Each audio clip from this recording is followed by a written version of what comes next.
What's up, guys? This is Harrison at Gear Garden, and this week I'm going to help you choose the right tent.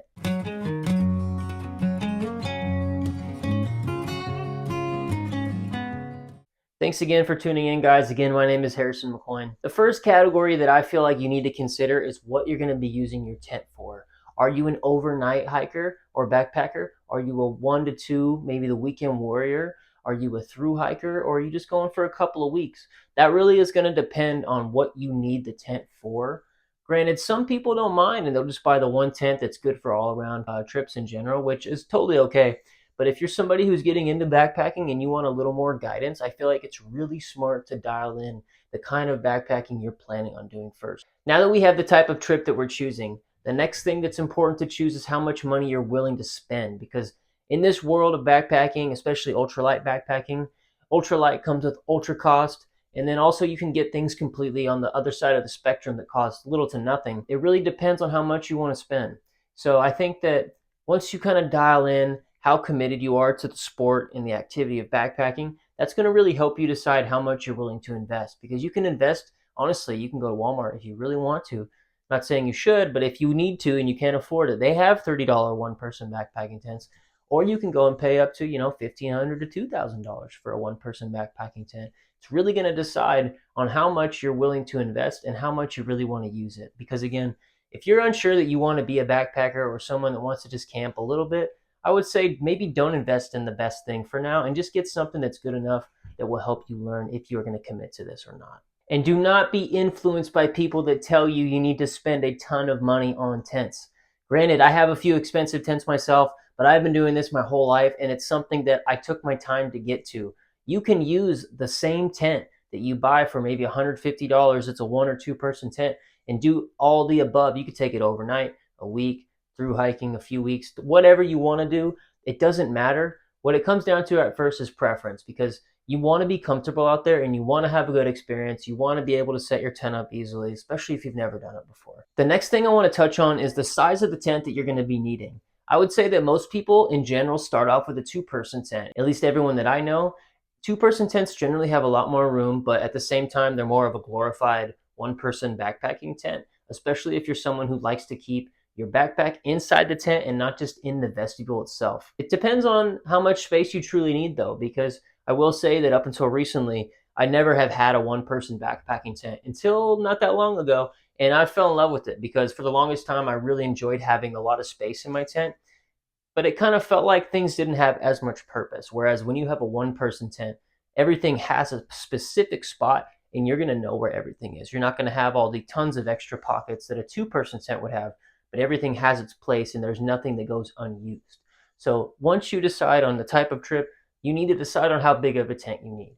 Typically, like I said, 1 or 2 person. If you want 3 for extra weight and maybe you want to have a partner tag along and share a tent, you could totally do that too. I would check on, what you like again and see the prices and compare, because they do have a difference in price as well. Okay, now that we've chosen our size, let's talk about style. The first style of tents that they have that I typically go to the most is freestanding tents. That means the tent itself is not completely reliant on anything other than the poles, and most of the time it does not need to be staked out to function.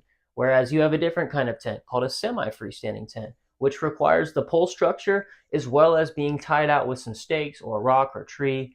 And then you have your final tent, which I'm going to be talking about, which is the trekking pole tent, which saves you weight in the long run typically, assuming you hike with trekking poles, because you're going to be using at least 1 or 2 trekking poles to set that tent up and stake it out. I would say that perks of a freestanding tent are that you can pick your tent up and walk it around everywhere. You don't have to worry about the immediate setup and staking it out and then looking and saying, oh man, is that comfortable? Is that in a good spot? Is it under a widowmaker? Is it out in the open? You don't have to worry about that. You can set it up, pick it up, and walk it over to move it to wherever you want. I could say you could generally use a freestanding tent for any kind of backpacking, hiking, camping, anything really.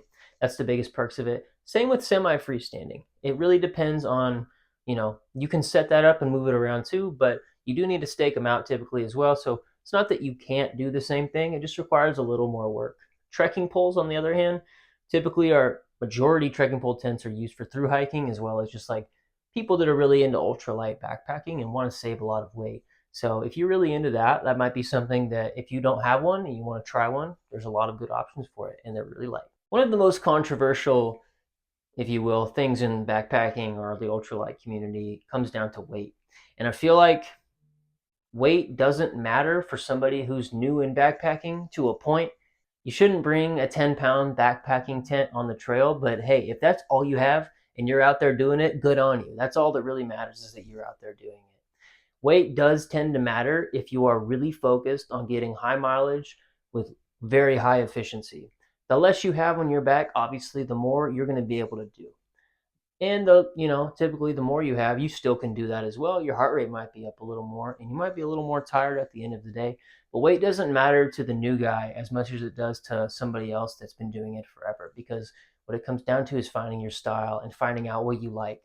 If you go invest a lot of money in a tent and then you can't take it back and you realize, I don't like this, I wish I had something a little more sturdy or something that I don't have to be as careful using, you're going to regret it. So I really feel like tents are trial and error, and you really need to try as many as you can, or a couple of really cheaper ones, to see what you like and what would be best for you before you invest in the big tent. I'm not going to lie though, I do love spending money on tents. I have quite a few myself, and that is my favorite piece of gear to buy. So I'm kind of a hypocrite for saying that, but I've been doing it a long time, so it's okay to eat my own words. Typically, there is a range of weights for tents for what you would call backpacking or car camping or ultralight or through hiking. I would say like a car camping tent ranges anywhere from 5 and up pounds, where backpacking is around 3 to 5 and ultralight is below 2 or below 3.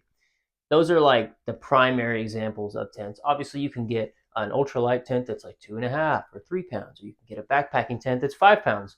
And it still doesn't matter if you don't care about the weight savings, like I was saying before. I cannot stress it enough to do your research. Watch tons of videos. To this day, I still watch videos every single day, and I look up every kind of review for tents, pots, spoons, headlights, doesn't matter what it is. Even if I have it, I watch videos to see if there's ways that I can learn how to use it better. I cannot stress it enough. Look up on the actual website of the retailer. Look at the other websites that also sell it. Look at the reviews, see how long it lasts, see if it's cheap, see if it's worth it. Otherwise, you're going to be buying something without doing research, and then you're going to get it and be like, man, this thing's kind of a piece of crap. Maybe I shouldn't have bought this. And when you look back at the reviews, you would be like, man, I really wish I would have looked beforehand, because that would have been important to me buying this. You also need to test your gear. It doesn't matter if it's in your backyard, down the street at the park, anywhere, but you need to set it up before you get on the trail or in the backcountry or wherever you're going. And I really encourage you to set it up if you can and have the ability to in weather like rain, wind, thunderstorms, all the above, because then you really actually find out if your tent is weatherproof like it's supposed to be. Another thing you need to check is that the tents are seam sealed, because they sell a lot of really expensive tents that they don't tell you till after that they didn't factory seam seal it, which means water can get in the tent and you have to pay an additional fee like $50 or something like that, or do it yourself, which if you're new, you probably don't know how or what that even means, but you really need to make sure it's waterproof too. The good news is that there's tons of places to buy tents on the internet as well as in person. Some of the best ones being Garage Grown Gear, REI, backcountry.com, Amazon especially. One thing I always do is I check the website I'm buying the gear on, and then I compare it to prices on Amazon, and typically it's like $50 cheaper when you're making big purchases on Amazon and you get it quicker. There's also a lot of other places like Walmart, a lot of random spots that you can find good gear for quality prices. A couple of noteworthy brands that I really like and I use, and I have a couple of buddies who have also used them for years, is the Big Agnes tents and Nemo tents. Hands down, some of the best tents out there. They last a long time and they're super durable and waterproof, especially the Nemo and Big Agnes. I can't say it enough. Anyways, guys, thanks again for watching. Make sure you like, comment, and subscribe to the Gear Garden. Tell your friends about us. I'm going to list some of my favorite tents down below in the description. Let me know what you think. Thanks for watching.